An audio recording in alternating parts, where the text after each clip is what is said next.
Hi guys, this is Otto and welcome to growthandmastery.com. Today I wanted to share with you a review of the book The One Thing by Keller and Jay Papasan. I hope I'm pronouncing that right. I posted a link of this book down in the descriptions below, and the book's available on hardcover, Kindle, and Audible. I personally used Audible because I find it easier as I drive around or I'm cooking or I'm doing a lot of the busy things that I'm doing during the day, so I can actually get something done and read or listen to a good book in this equation. And what I do is I take notes at the end of each chapter, so it works out for me. The Audible version is narrated by this easy to listen male voice, and there's also a female voice narrating the highlights at the end of each chapter. Now, the whole point of this book, as you'd imagine, is to get us to concentrate on one thing at a time. And yes, that's what the book is all about, but the author actually shares very useful insights on how to do this while living in a very busy world. Well, just like I am, so that's why I was interested in this book.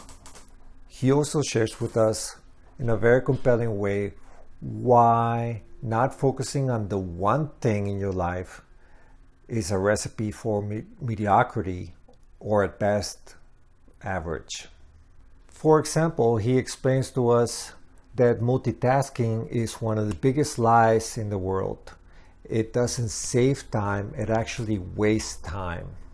He goes into detail with examples, and as a matter of fact, more compelling university research examples on why this is it.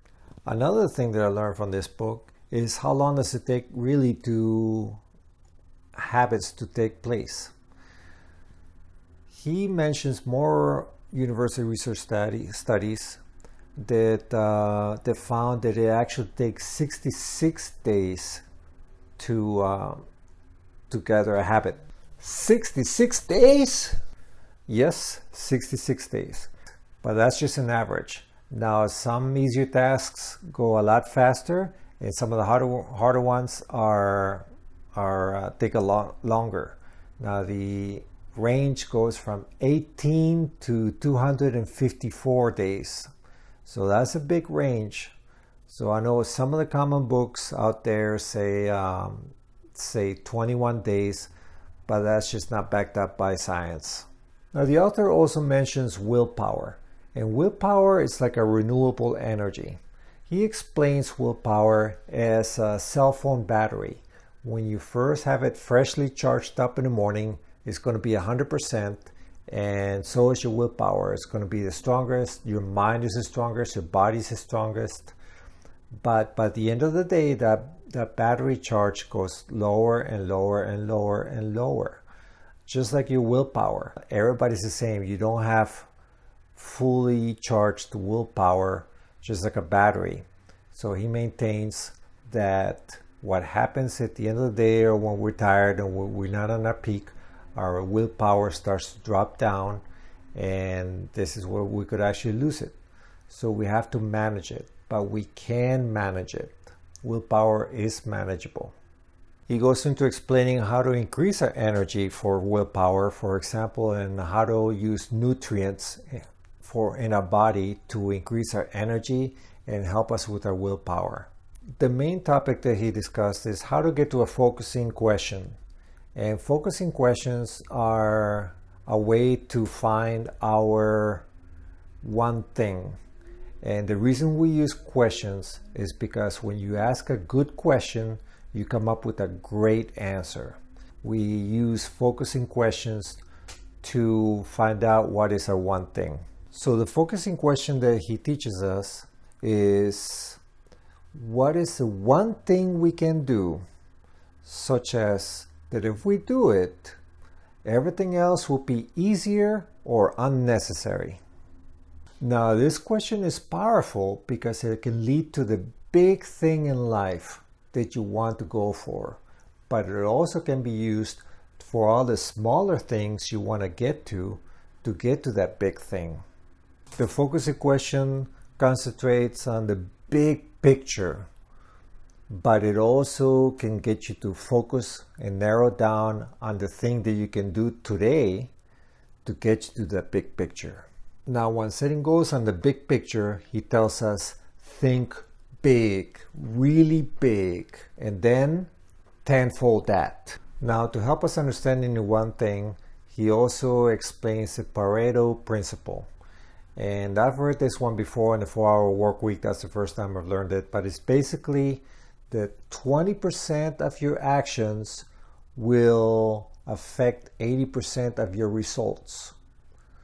So when you're focusing on one thing, you gotta ask yourself, what are the actions that are gonna make the best results. One thing you're gonna read about in this book is about the Beggars Bowl and the king. And this is a parable about a beggar asking for the king to fill this bowl. And the king, of course, has his ego and says, yes, I can fill this bowl with whatever you want. I'm the king. Well, it turns out to be a magical bowl. And as the king puts all his riches into the bowl, they keep disappearing.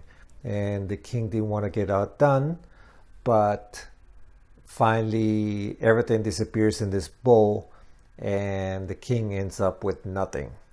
So asking the beggar, what's the secret of the bowl?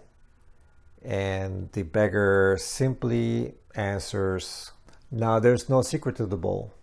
The only secret is that it represents the human desire, which is a bottomless pit of wanting more and more without ever being happy. He explains in the book, and he asks, want to find happiness? Find your purpose, the purpose that will drive you even when you're tired. In his example, he explains that his purpose is to help other people live the best life possible through his teachings and coaching and writing. On visualizing our goals, it's not only important to visualize our end result, our end goal, but it's also very important to visualize the process of what are you doing every day to get there. For example, we've seen sometimes athletes prior to games closing their eyes and visualizing what's happening. Now, they're not visualizing at the end of the season getting the trophy. That's not going to do any good for them in this particular game. They're visualizing every play that they're going to be doing at that moment on that day in the next couple hours. So that's what you want to visualize, your day-to-day plays of what you want to do to be able to get to that bigger goal. To drive his point, he tells us that when you aim for success, you can't just skip all the way to the end. You have to get there step by step until you get there. So visualizing the process on how to get there and planning that process as well. You can't skip to the end. Extraordinary doesn't work that way. Now he suggests on how to set up your goals. And what he talks about is blocking your time in 3 ways. Your first block is going to be blocking off your time off. Second thing is going to be blocking off your time for planning. And the third one is blocking off your one thing. So one of the most important things to do first is plan your time off, because you need it. You're working very hard, and if we end up being workaholics, we'll never get to our time off. So black that off in the first place. And you need your rest.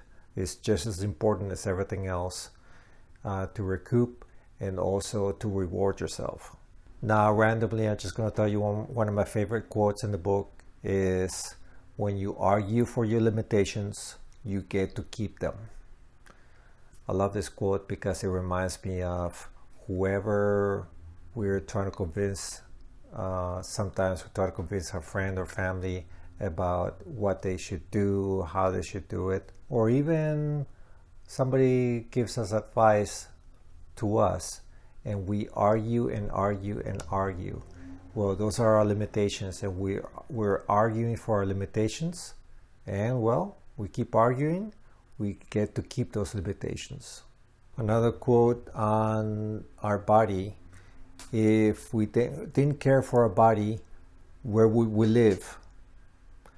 Basically, it's a question on making us think about us, and that we're really spiritual beings using our bodies in this lifetime, and we need to take care of it. Make sure we're gonna be able to use it in the best way possible in this world. Pray and meditate first thing in the morning. The kitchen, the corner store for physical energy. Now, physical energy is the most important thing to me in our lives. Why? Because it really drives our everything, our excitement, our passion, our enthusiasm for what we want to do. If whenever I'm energetic and enthusiastic and passionate, I get things done. It really is the foundation for our resourcefulness. All right. Tony Robbins always said, it's not the lack of resources that keeps us from doing things, it's the lack of resourcefulness. We need that and we get that with our passion, with our energy, especially our physical energy that drives our passions and excitement and everything else, all of our great emotions that we need. So think about that. Eat well. Now, in my opinion, this is one of the best self-development books and entrepreneurial books I've ever read.